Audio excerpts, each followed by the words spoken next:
जैसे आपको जो प्रथम मंत्र दिया जाता है, इनकी बहुत कीमत है। श्वास का जो मंत्र है, एक बार जो सतनाम और सारनाम आपको दिया जाता है, एक बार श्वास वो श्वास से सिमरण करने का इतना लाभ है, इतनी कीमत है, इतनी वैल्यू है इसकी कि जैसे एक तखड़ी के तराजू में पृथ्वी लोक पूरा, यानी एक राजा थोड़े से टुकड़े का प्रधान होता है, और वो कितना वैल्यू लगता है हमें, कितना महान लगता है। कहते पूरी पृथ्वी का राज एक पलड़े में, और पाताल लोक का, स्वर्ग लोक का जो कीमत एक तराजू के पलड़े में, और एक तरफ सतनाम की एक कीमत। कहते हैं वो पलड़ा फिर भी भारी रहे, वो तीनों वाला ऊपर न उठ जाएगा, इतनी कीमत है। कहते हैं सतनाम पालड़ा रंगोरी हो, 14 लोक चढ़ावे। 3 लोक तो पासंग बताए हैं, ये तो वैसे रख देते हैं पासंग, और 14 लोक चढ़ावे। ओए होए, जैसे ये 3 लोकों से अन्य और 14 लोक हैं। विष्णु जी का लोक, शिव जी का लोक, ब्रह्मा जी का लोक, दुर्गा का लोक, और ऊपर के जो ब्रह्मलोक के अंदर कई पोर्शन है, ये सारे लोक मिला के धर्मराज का लोक, ब्रह्म का लोक, जो 3-4 पोर्शन उसके अंदर है, ये सारे एक तरफ चढ़ा दे एक पालड़े में। और ये 3 लोक, पृथ्वी लोक, स्वर्ग लोक और पाताल लोक, इन तीनों लोकों में प्राणी हैं जिनके प्रधान है ब्रह्मा विष्णु महेश। इन 3 लोकों पर इनकी प्रभुता है। आगे ऊपर ब्रह्मलोक एक अलग से संसार बसा हुआ है, वहां पर ये काल कंट्रोल करता है। ऐसे ही 3 रूप बना के वो ऊपर रहता है ब्रह्मा विष्णु महेश का। तो ये अलग से बताएंगे, विषय आज कुछ दूसरा है। तो कहने का भाव, जैसे पासिंग किसे कहते हैं, जैसे पहले पुराने समय में ताखड़ी हुआ करती तराजू, उसके बीच में एक डंडा होता था, 2 तखड़ी ऐसे बांध दिए जाते पलड़े रस्सियों से, तो उसमें कुछ एरर हो जाती थी, पासिंग बोला करते, इसमें पासिंग है। उसको सेट करने के लिए जो सामान तोलना होता, जैसे हम दास का जन्म किसान घर में हुआ, तो जैसे गेहूं तोलने आता सेठ लाला जी, दुकानदार, बिजनेसमैन, तो क्या करता था, घर वाले कहते थे भाई पासिंग देखा इसमें एररलेस तो नहीं है ना, तो उसमें कोई डिफेक्ट होता था, गेहूं की एक मुट्ठी भर के दूसरे पलड़े में डाल देते थे, वो एररलेस हो जाती थी पलड़ी, और तखड़े बैलेंस बन जाती थी, उसको पासिंग कहा करते थे। पासिंग डाल दे और उस साइड में बट्टे धर के, और दूसरी तरफ सैकड़ों मनुष्य ताखड़ी से गेहूं तोले जाते थे। वो सौदा न्यारा था, वो पासिंग के थे, एक मुट्ठी गेहूं थे। तो ये क्या बताया है कि सतनाम पालड़े रंगोरी हो, सतनाम का श्वास उश्वास का जो सिमरण है, ये 2 अक्षर का है। मैं सतनाम कोड वर्ड में बोल रहा हूं, वैसे लिखे सही हैं ये 2 मंत्र, ओम एक तत्। सतनाम पालड़े रंगोरी हो, और 14 लोक चढ़ावे राम रंगोरी हो, 3 लोक पासेंग धरे रंगोरी हो, और तो ना तुले तुलाया राम रंगोरी हो। तो एक सिमरण की इतनी कीमत आपको मिल रही है, और आप कितने कंगाल हो चुके, और आप कितने परिपूर्ण थे भक्ति से। जिस भक्ति से परिपूर्ण आप सतलोक से आए थे, उतने ही परिपूर्ण होकर के इस भक्ति धन से तुम वहां जा सकते हो। उसके लिए आपको ये वास्तविक मंत्र दिए गए हैं, आप आजीवन जपते रहोगे, तब जा करके वो बैलेंस आपका बनेगा। और फिर परमात्मा ऐसे सतभक्ति करने वाले और मर्यादा में रहने वाले भक्त की भक्ति भी थोड़ी बहुत अगर कोई कम रहेगी, तो अपने ग्रेस मार्ग से उनको पार करेगा। ये गारंटीड बात समझ लेना।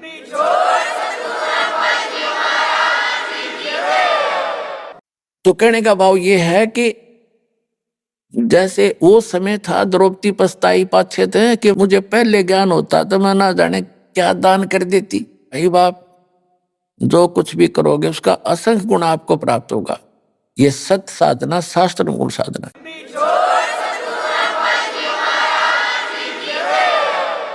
अब जैसे कहते हैं, ये कबीर परमात्मा का दिए हुए ज्ञान में एक प्रमाण है कि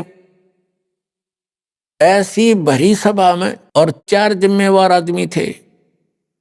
एक तो विदुर, विदुर ने अपना सही रोल किया उस पंचायत में, और ये 3 कर्महीन मलिन आत्मा, बताओ, भीष्म पितामह और ब्रह्मचारी कहावे, द्रोणाचार्य गुरु कहावे, कर्ण और योद्धा कहावे, और वहां लड़की को नंगा किया जा रहा, और वह बैठे वहां पर जब वो कुछ भी ना करने के थे, उन्होंने उठ जाना चाहिए था। कौमों ने सभा त्याग के, तो वो देखना क्या चाहते थे? उनके अंदर दोष था, फिर वो नंगापन देखने के लिए बैठे थे नीच आत्मा। तो और ना कुछ कहा उन्होंने, ना नो भी नहीं कह सके तुम गलत कर रहे हो। तो कहते हैं भीष्म पितामह और द्रोणाचार्य महाभारत के समय कैसी दुर्गति से मरे ये तीनों के तीनों। तो क्या कहते हैं कि द्रौपदी चीर हरण में उन्होंने कहीं न आडी तीछी, अर्थात महाभारत में उनके ला ऐसी बीती। भीष्म पिता में बाणों से छान दिया गया और पड़ा पड़ा कर रहा, रो रहा है, पता नहीं कितने दिन में जाकर उसके प्राण निकले। ऐसे द्रोणाचार्य की मृत्यु हुई, ऐसे कर्ण को बाणों से छान दिया गया था। तो पुण्यात्माओं कहा कि उन्होंने द्रौपदी चीर हरण में कहीं न आडी तीछी, उन्होंने कुछ भी नहीं बोले, तात महाभारत में उनके साथ ऐसी बीती। तो पुण्यात्माओं हमने एक नेक इंसान भी बनना है, अपने जो सामाजिक व्यवहार के अंदर भी हमने खरा होना है, अपने कर्म बिगड़न नहीं देने। ठीक है, कहीं जाना पड़े, कुछ 10 आदमी इकट्ठे हों तो सच्ची बात कहे, मानने तो ठीक से ना उठ के चला जा, अपने कर्म धर्म बिगाड़ियो ना। कहते तुमने उस दरगाह का मैल नहीं देखा, धर्मराज के तिल तिल का लेखा, आपकी सोच का भी अकाउंट होगा। तो पुण्यात्माओं आज का जो प्रसंग था, पावेगा अपना किया रे, मन भोगेगा अपना किया रे। तो हम अच्छे काम कराएंगे, सद्भक्ति करेंगे, बुराइयों से बच के रहेंगे तो हम अच्छा ही प्राप्त करेंगे, आपका कल्याण होगा। भक्ति करते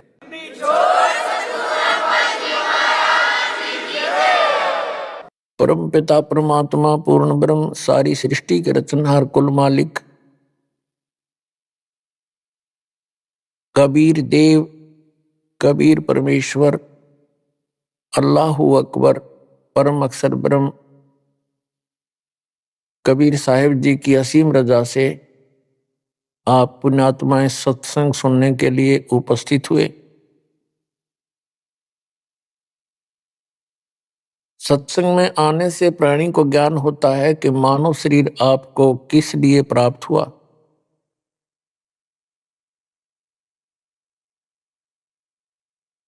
ये जानकारी सत्संग में दी जाती है कि मानव शरीर परमात्मा पाने, जन्म और मृत्यु के इस दीर्घ रोग को समाप्त करवाने का एक विकल्प है, एक साधन है। और मनुष्य जीवन पाकर के हम परमात्मा की साधना नहीं करते, या करते भी हैं तो शास्त्र विधि त्याग कर मनमाना आचरण करते हैं, तो वो भी साधना करना या ना करना बराबर है, व्यर्थ है। सत्संग अर्थात यथार्थ भक्ति ज्ञान, अध्यात्म ज्ञान परमात्मा स्वयं ही आकर के बताते हैं। क्योंकि हम जिस लोक में रह रहे हैं ये शैतान का लोक है। इसको परमेश्वर ने और परमात्मा प्राप्त संतों ने इसको काल कहा है। ज्योत स्वरूपी निरंजन है इसका नाम, और वेदों में इसको ब्रह्म कहा है। ये स्वयं भी अपने आप को ब्रह्म कहता है। ब्रह्म से ऊपर परब्रह्म है, एक शक्ति। ये ब्रह्म, ये सरपुरुष, ये काल, ये शैतान है। इसके 21 ब्रह्मांड हैं। इससे नेक्स्ट है परब्रह्म, जिसको श्रीमद् भगवत गीता अध्याय नंबर 15 के श्लोक नंबर 16 और 17 में, 16 में इसको सरपुरुष कहा है, 21 ब्रह्मांड के स्वामी ब्रह्म को, काल को। और इससे नेक्स्ट जो ब्रह्म है उसको अक्षर पुरुष कहा है, उसको परब्रह्म भी कहते हैं। वो 7 संख ब्रह्मांड का मालिक है, स्वामी।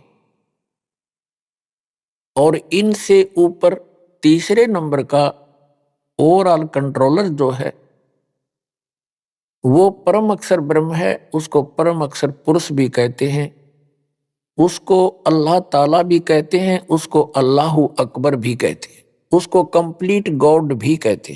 तो जो ये ब्रह्म है, इसको सरपुरुष भी कहते हैं, इसको काल भी कहते हैं। संतों ने इसे काल कसाई भी कहा है, इसको शैतान भी कहा।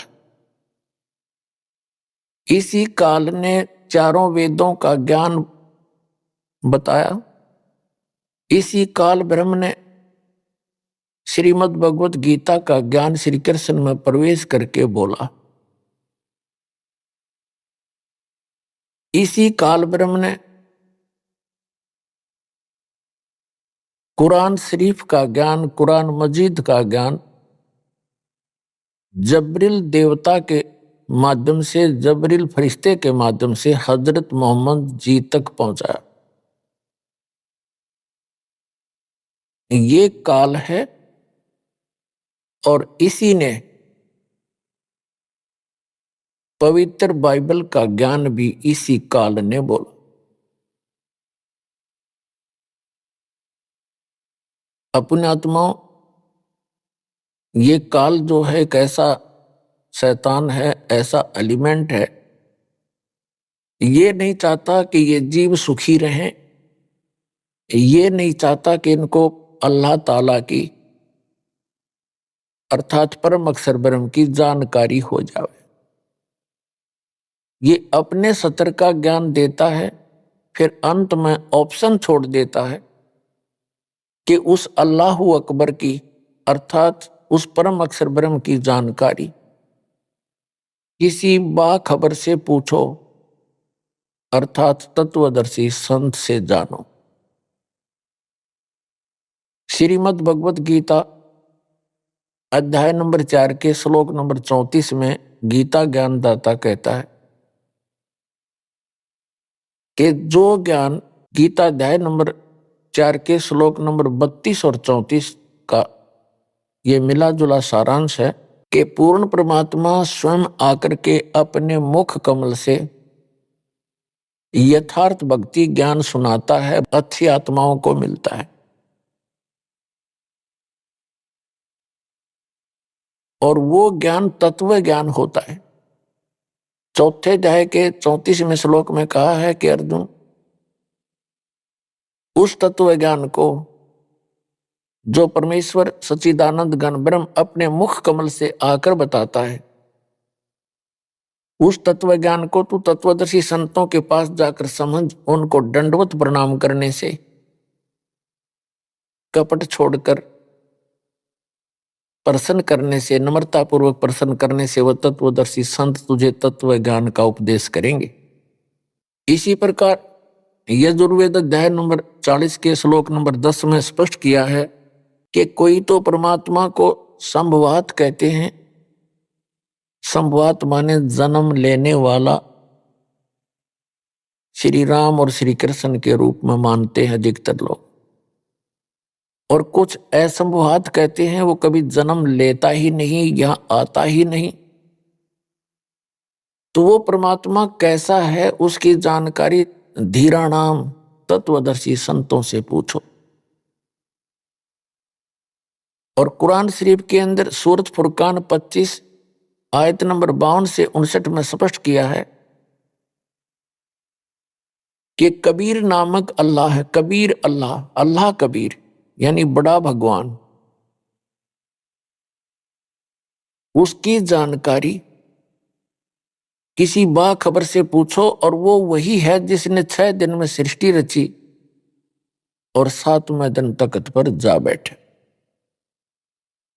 इससे सिद्ध होगा कि तीनों होली बुक्स में, तीनों पवित्र सदग्रंथों में, पवित्र कुरान शरीफ, पवित्र श्रीमद् भगवत गीता, पवित्र वेद, इनमें वो तत्व ज्ञान नहीं है।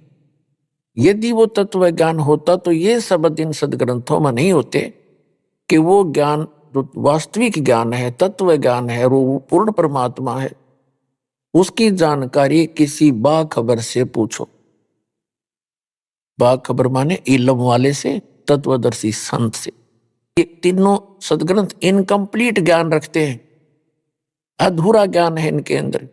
कुरान शरीफ, श्रीमद् भगवत गीता और ये चारों वेद। यदि इनमें वो ज्ञान होता तो एक सूरत और बोल देता, एक अध्याय और बोल देता, लेकिन वो उस तत्व ज्ञान से अपरिचित है। इन तीनों ग्रंथों का ज्ञानदाता ये सरपुरुष है, ये ब्रह्म है, ये अल्लाह ताला नहीं है, ये कंप्लीट गॉड नहीं है। वो तो कंप्लीट गॉड की तो जानकारी किसी और से जानने के लिए कह रहा है, वो है अल्लाह ताला, वो है समर्थ परमात्मा। तो पुण्यात्माओं, उस अल्लाह ताला ने स्वयं आकर ही यथार्थ ज्ञान दिया है, वो समर्थ परमात्मा है, वो पूर्ण परमात्मा है।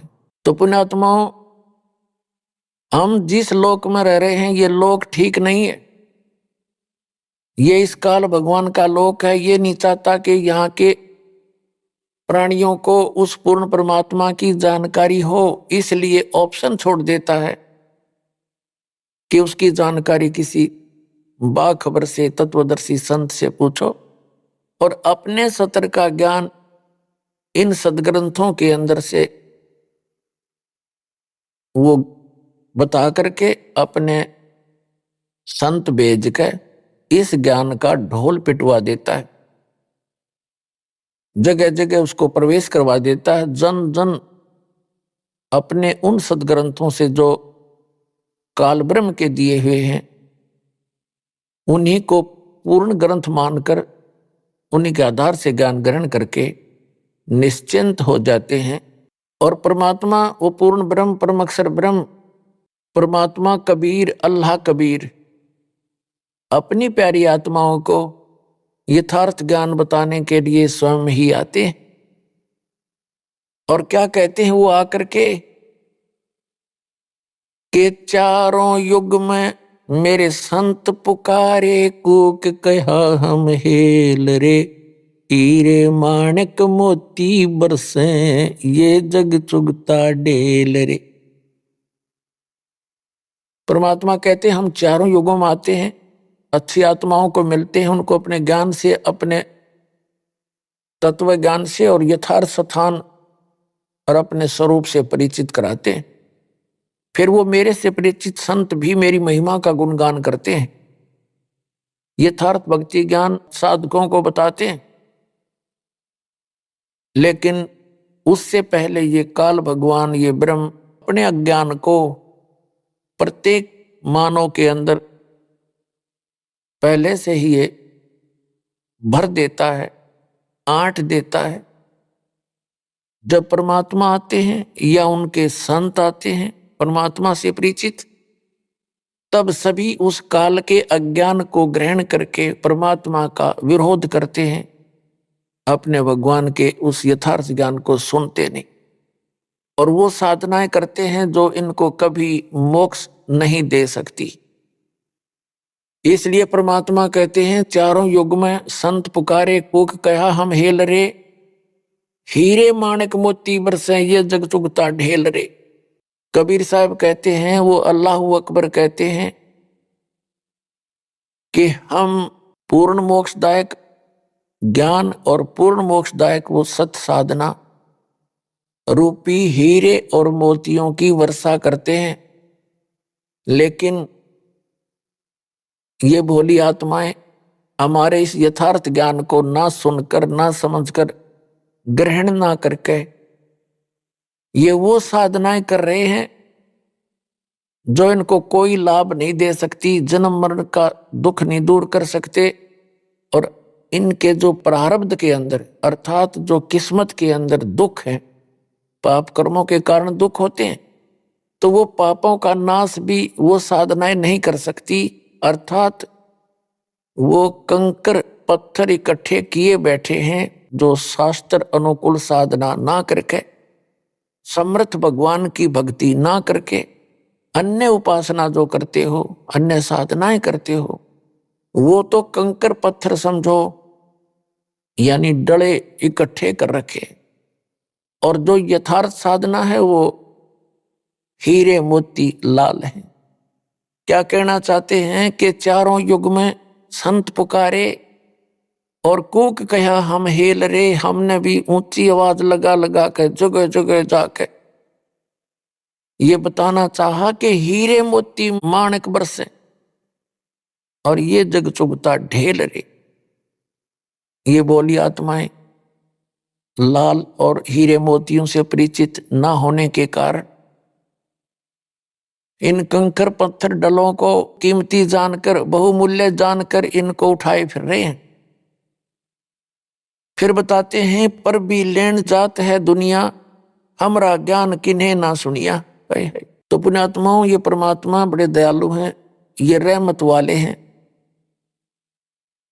और जैसे जो कुरान शरीफ का ज्ञान दाता है और श्रीमद् भगवत गीता का ज्ञान दाता है और जो वेदों का ज्ञान दाता है, ये कंप्लीट गॉड नहीं है, ये रहमत नहीं कर सकता, ये किसी के संस्कार को चेंज नहीं कर सकता। यदि किसी का शुभ संस्कार है तो शुभ ही मिलेगा, और किसी के ऊपर कोई पाप कर्म का संकट आना है तो आवे ही आवेगा, उसको नहीं बदल सकते। केवल एक कंप्लीट गॉड जो है अल्लाह ताला बोलते हैं, जिसको कादर भगवान बोलते हैं, समर्थ परमात्मा कहते हैं, उसको गीता में परम अक्षर ब्रह्म कहा है, पूर्ण पुरुष पूर्ण परमात्मा कहा है, और संत भाषा में उसको सत्य पुरुष कहते हैं, और कुरान शरीफ की भाषा में उसको अल्लाहू अकबर कहते हैं, अल्लाह ताला कहते हैं। तो समर्थ परमात्मा है, वो हमारे संस्कारों को बदल सकता है। हमारे भाग्य में यदि कोई हानि होनी है, कोई पुत्र की मृत्यु होनी है, पुत्री की होनी है, या हमारा ही कोई ऐसा संस्कार मृत्यु का है या कोई रोग का है, तो कंप्लीट गॉड, वो समर्थ परमात्मा उस संकट को समाप्त कर देता है, वो दुख नहीं आने देता। पुण्यात्माओं, कबीर परमेश्वर जी ने हमें आकर के बताया है, उस अल्लाह अकबर ने, कंप्लीट गॉड ने, कि तुम सब मेरे बच्चे हो। जहां काल ने आपको भ्रमित कर दिया गलत ज्ञान देकर, और मेरे ज्ञान को तुम ग्रहण करो, मेरे संतों पर विश्वास करो, जो मुझे मिले हैं, जिनको मैं सतलोक लेकर गया था उनको वापस छोड़ा। वो मेरे परम संत हैं, उनकी वाणी पर विश्वास करो। वो कौन कौन हैं? आदरणीय धर्मदास साहिब जी बांधवगढ़ वाले, आदरणीय मुल्कदास साहिब जी, आदरणीय नानक साहिब जी, आदरणीय दादू साहिब जी, आदरणीय गरीबदास साहिब जी गांव छुड़ानी जिला जज्जर हरियाणा वाले, आदरणीय गीसा दास साहिब जी गांव खेकड़ा जिला मेरठ उत्तर प्रदेश वाले, आदरणीय स्वामी रामानंद जी जो काशी के अंदर हुए हैं महापुरुष, उनको परमात्मा मिले। तीन महापुरुषों ने परमात्मा का वो स्थान देखा जिसको श्रीमद् भगवत गीता अध्याय नंबर 18 के श्लोक नंबर 62 में कहा है कि अर्जुन, तू सर्वभाव से उस परमेश्वर की शरण में जा, उसकी कृपा से ही तू परम शांति को और सनातन परम धाम को प्राप्त होगा, शाश्वत स्थान को प्राप्त होगा। शाश्वत माने जिसका कभी नाश ना हो, सदा रहने वाला। गीता अध्याय नंबर 15 के श्लोक नंबर 1 से लेकर 4 में कहा है कि तत्वदर्शी संत की पहचान बताई है कि जब तत्वदर्शी संत आपको मिल जावे, उसके पश्चात परमेश्वर के उस परम पद की खोज करनी चाहिए, जहां जाने के बाद साधक फिर लौटकर कभी संसार में नहीं आते, उनका पुनर्जन्म फिर नहीं होता। तो वो स्थान जो है, उसकी जानकारी देने के लिए परमात्मा स्वयं आते हैं, और वो अल्लाह अकबर, अल्लाह कबीर, परम अक्षर ब्रह्म, उन्होंने आकर के वो ज्ञान दिया है, और उन महापुरुषों को वहां लेकर गए उस शाश्वत स्थान में। संत भाषा में उसको हम सतलोक कहते। सतलोक माने अविनाशी स्थान, और वहां से फिर ले जाकर उनको सबको वापस लाए। उन महापुरुषों ने अपने आंखों देखा ऊपर परमात्मा की सतिथि कैसा है भगवान, और कैसा हो वो लोक, कैसा हो वो स्थान, उसकी जानकारी उन महापुरुषों ने आंखों देखी, बताई और अपनी अमृतवाणी में एफिडेविट दिया। अब परमात्मा क्या बताते हैं, जो जन मेरी शरण है ताका हूं मैं दासे, गेल गेल लाग्या फिरूं जब तक धरती आकाश। परमात्मा क्या बताते हैं कि जो व्यक्ति, जो प्राणी एक बार मेरी शरण में आ गया, उसके साथ मैं तब तक रहूंगा जब तक ये प्रलय नहीं होगी,